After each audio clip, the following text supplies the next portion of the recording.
क्या हो रहा था? मैं ज़ैनब से बात कर रहा था। पता है मुझे, और मिन्नतें कर लेते। उसने मेरे मुंह पर फोन बंद कर दिया। रेहान, तुम होश में तो हो ना? तुम्हारी ज़ैनब से तलाक हो चुकी है, तो आखिर ये चल क्या रहा है? आना जाना, फोन करना वगैरह। ईमान, मैं तुम्हारी ये हसद वाली हरकतें बर्दाश्त नहीं कर सकता। वैसे भी मेरी हालत बहुत खराब है। अच्छा ऐसा है? ये तुम्हारी हालत मेरे सामने ही खराब होती है। उस ज़ैनब के सामने तो बहुत चहक रहे होते हो। अंधी नहीं हूँ मैं तुमसे बहस नहीं करना चाहता। बात सुनो मेरी, मैं अब और मजीद इंतजार नहीं कर सकती।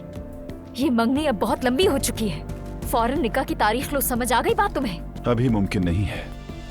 क्या कहा ना, भी मुमकिन नहीं है। होटल अभी खरीदा है, समझो ना, दुनिया भर का काम पड़ा है। तुम्हारे काम धंधे से मेरा कोई लेना देना नहीं है। हाँ, अब बदतमीजी शुरू करो जैसे हमेशा करती हो। चलो ठीक है ईमान, जैसी मर्जी। सुनो, अभी बताओ, निकाह की तारीख कब लेने जा रहे हो? मैं ये पूछ रही हूँ। नहीं ले रहा और ना ही लूंगा। मजबूर मत करो, मैं निकाह की तारीख नहीं ले सकता।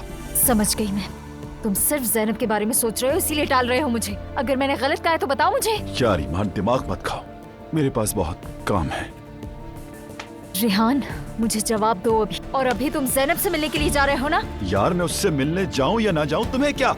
खुदा तुम्हें बर्बाद करे, बेकिरदार इंसान।